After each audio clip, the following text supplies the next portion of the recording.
Hi students, in today's session we will be going to discuss on bacterial reproduction and particularly vegetative and asexual mode of bacterial reproduction. Bacteria reproduce mainly by vegetative, asexual and sexual methods. And we are discussing only the asexual and vegetative methods for today. In the next section we will move on to the sexual methods. First type of division, that is vegetative reproduction, it may happen by fission, fragmentation and budding. Here in this diagram it illustrates clearly what a bacterial fission is.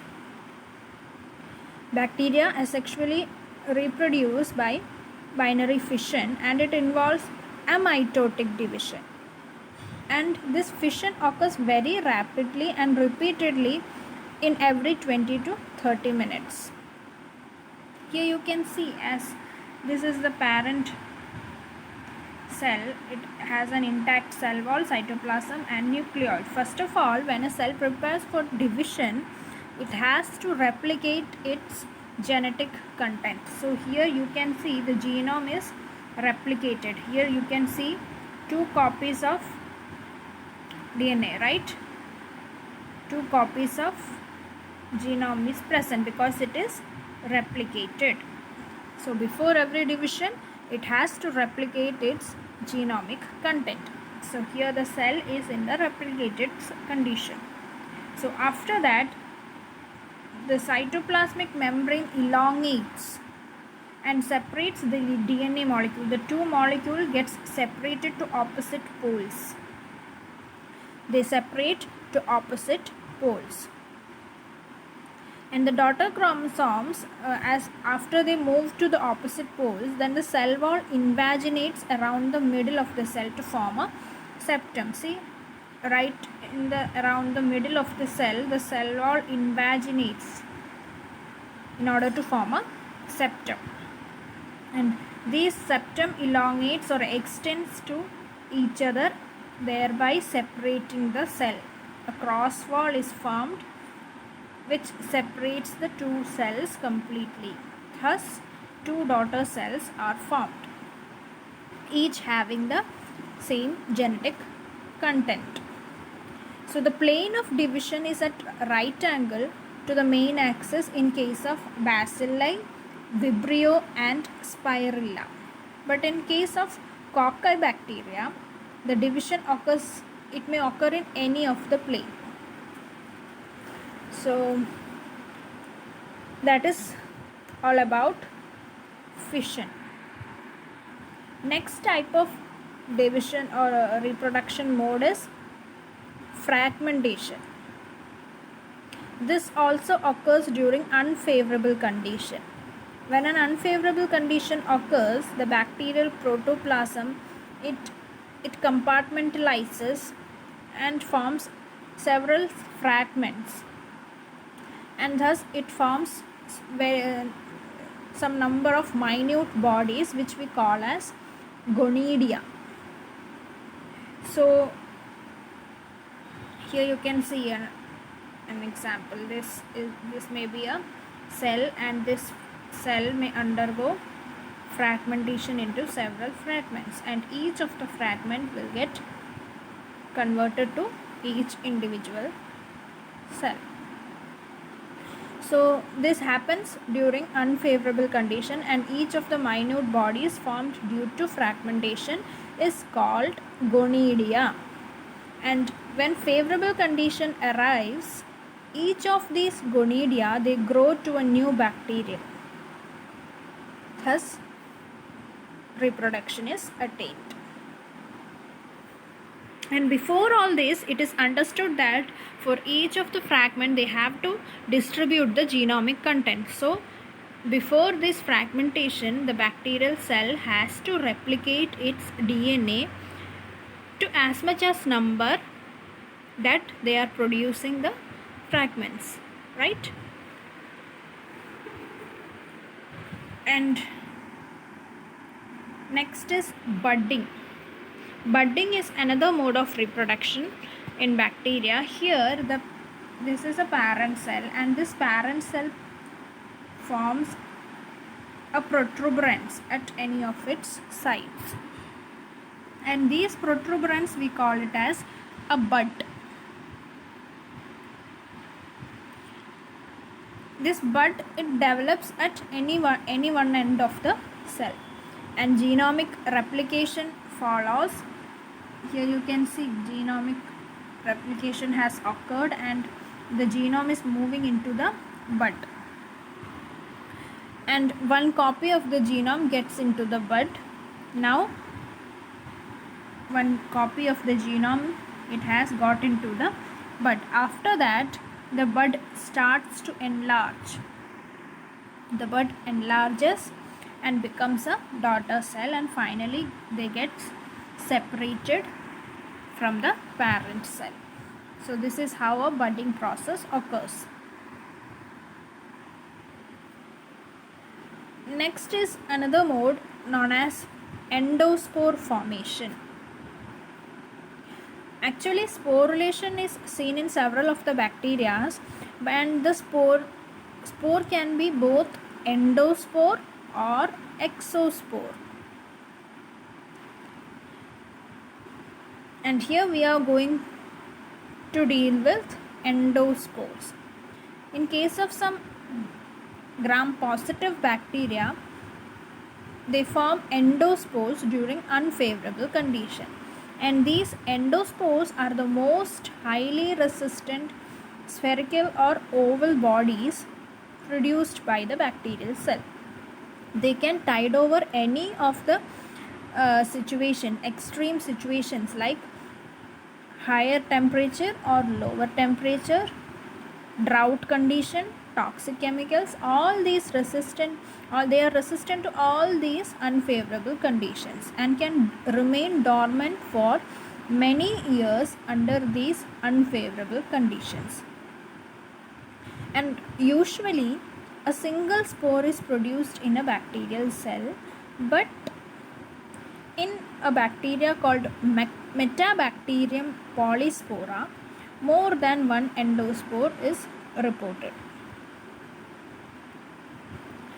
And during endospore formation, what happens is the protoplast becomes concentrated and it condenses at any one end and then cuts off from the remaining part. And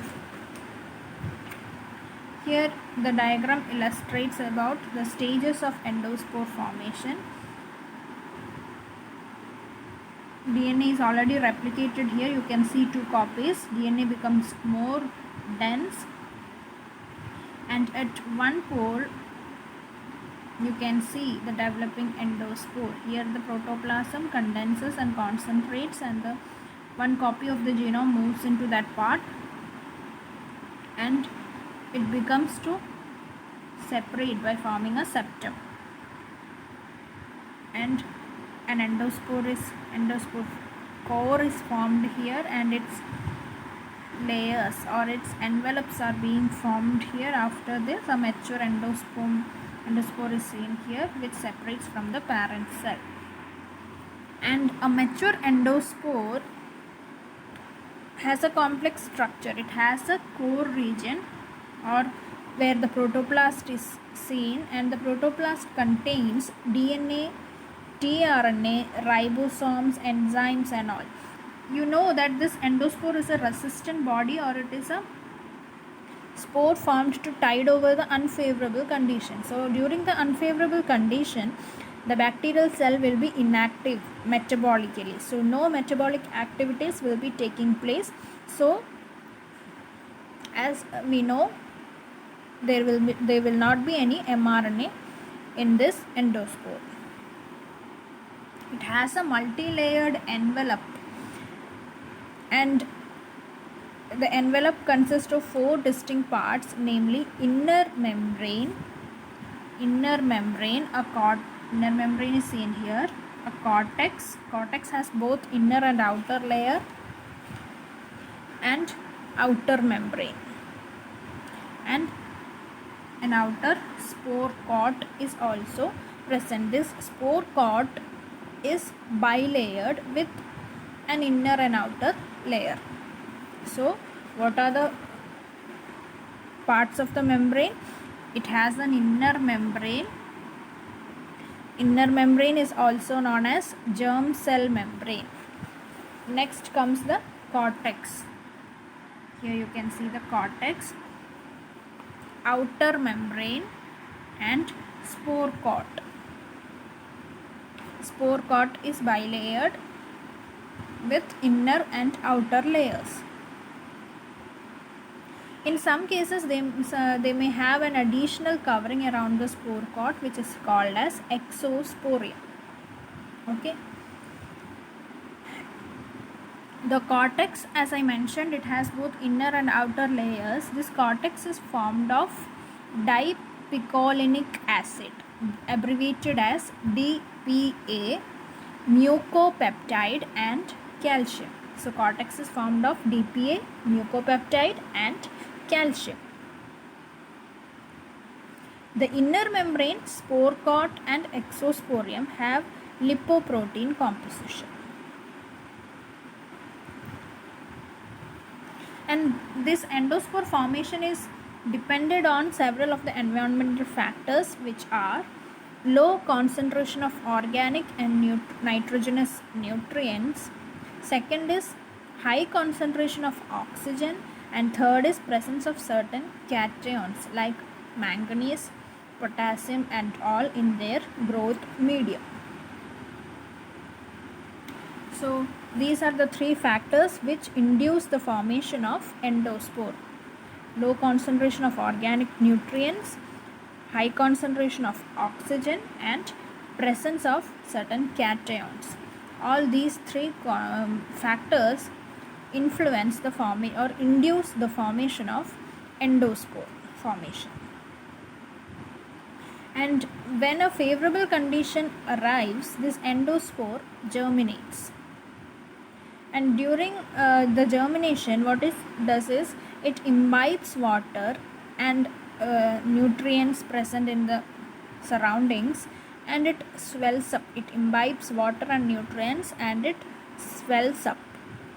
As a result, what happens? The spore coat, it bursts out, and through this break, the protoplast escapes out. It secretes a new cell wall around it and becomes a new bacterial cell.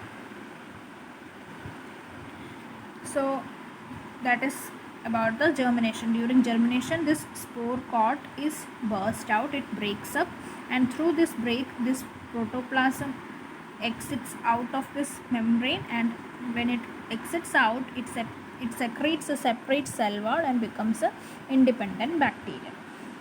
So it is actually a method of perenniation during unfavorable condition. It is trying to survive during the unfavorable condition rather than a method of reproduction. So that is all about vegetative asexual methods of reproduction in bacteria. Thank you.